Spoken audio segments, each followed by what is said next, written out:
नमस्ते। मैं प्रतिज्ञा हाजिर हूँ आप सबके सामने कहानी अगर तुम साथ हो के भाग 11 के साथ। धृति, तुम अभी तक तैयार नहीं हुई? आकाश ने उसे देखा और सवाल किया। हमें आधे घंटे में निकलना है। धृति बेटा, लोगों की सवारी जा किधर रही है वैसे? रक्षित ने चाय की चुस्की लेते हुए सवाल किया। पापा ये गांव चलने के लिए बोले हैं फैक्ट्री को भी साफ कराना है।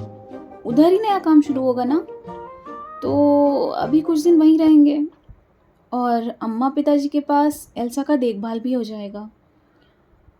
रक्षित ने धृति की बात सुनकर आकाश की तरफ देखा। ये तो अच्छी बात है। अलंकृता को भी तो नाना नानी के पास रहने का ज़्यादा मौका नहीं मिला, अब उसे ज़रूर मिलना चाहिए। लेकिन क्या मतलब काम वहाँ शुरू होगा और हैंडबैग प्रोडक्शन? आकाश अभी भी बिना उनकी तरफ देखे बोला, शहर के बिल्कुल बाहर जिन टैनरी से हमें चमड़ा मिलता है उसी के पास नई फैक्ट्री बनेगी। ऐसे में ट्रांसपोर्ट कॉस्ट भी घटेगा और इस फैक्ट्री को अब मैं हथकरघा और बुनाई के कारखाने में तब्दील करूँगा। ग्रेट! और क्या क्या सोचा है आकाश? तुम जब ये प्रोजेक्ट लेकर मेरे पास आए थे तो मैंने इसमें कई सारी कमियां ढूंढी थी। मैंने पूरी रिसर्च की है डैड। मैं कम से कम लागत में बेहतरीन क्लोथिंग लाइन स्टैब्लिश करूंगा। आकाश ने बहुत ही कम शब्दों में अपनी बात ख़त्म की, शायद उसे देर हो रही थी। अच्छा, धृति और अलंकृता का ध्यान रखना। हाँ, रक्षित ने धृति के सर पर हाथ फेरते हुए कहा।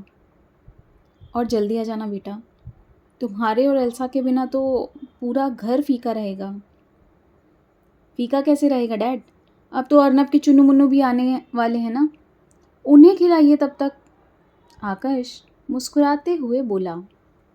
वो धृति और अलंकृता को लेकर एक लंबे अरसे बाद गांव की तरफ बढ़ चुका था।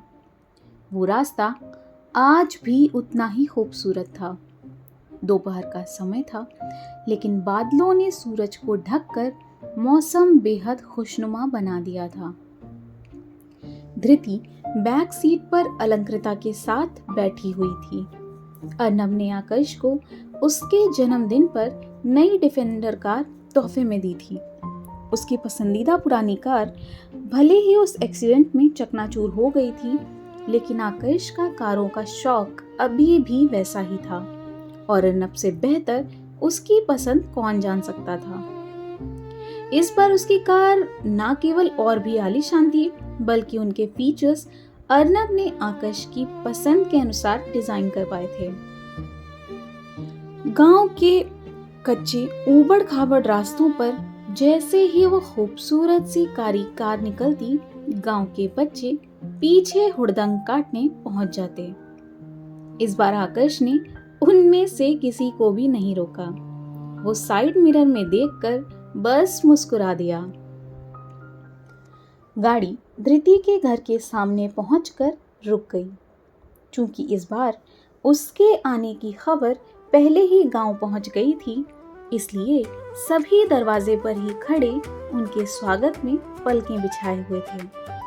दरअसल इस बार इंतजार आकाश और धृति से ज्यादा अलंकृता से मिलने का था। धृति बमुश्किल दरवाजा खोल ही पाई थी कि रज्जन ने कूदकर उसके हाथ से अलंकृता को खींच लिया। ए, हमारी गुड़िया आ गई। ए, पीछे हटो ना सब, हमारी राजकुमारी आई है। रज्जन ने खुशी से उसे गोद में लेकर उछाल दिया। इतने सारे नए लोगों और नए परिवेश को देखते ही अलंकृता जोर जोर से रोने लगी। धृति की माँ ने तुरंत रज्जन की कस कर डांट लगाई और अलंकृता को उसके हाथ से ले लिया।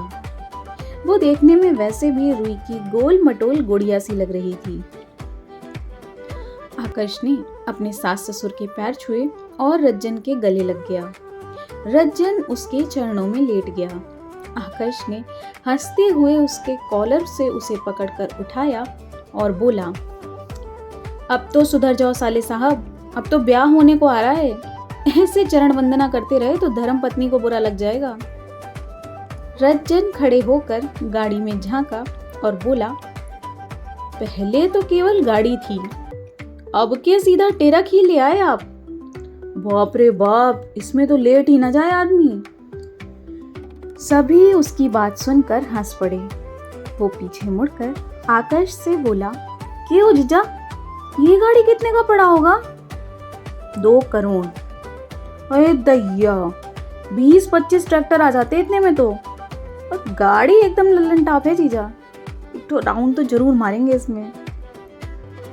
हाँ हाँ, तुम्हारी बहू को इसी में विदा करा कर लाएंगे, आकाश ने उसे आंख मारते हुए कहा। रज्जन ने खुशी से बालों में हाथ फेरा और शर्मा गया। फिर धीमी आवाज में फुसफुसा कर बोला, जीजा, अब की बार फुहारे वाला कुप्पी भी लगवा दिए हैं बाथरूम में। फुहारे वाला कुप्पी यानी कि शावर, सही कह रहा हूं ना? आकाश को अब उसकी भाषा अच्छी तरह समझने आने लगी थी। अरे एकदम सही पकड़ लिया आप तो, वही। अरे एकदम लगता है जैसे बरसात में नहा रहे हों। रज्जन को आकाश के आने से ज्यादा खुशी शावर में नहाने की थी। तो ये था कहानी अगर तुम साथ हो का भाग 11। जल्दी ही मिलते हैं कहानी के अगले भाग के साथ। तब तक के लिए धन्यवाद।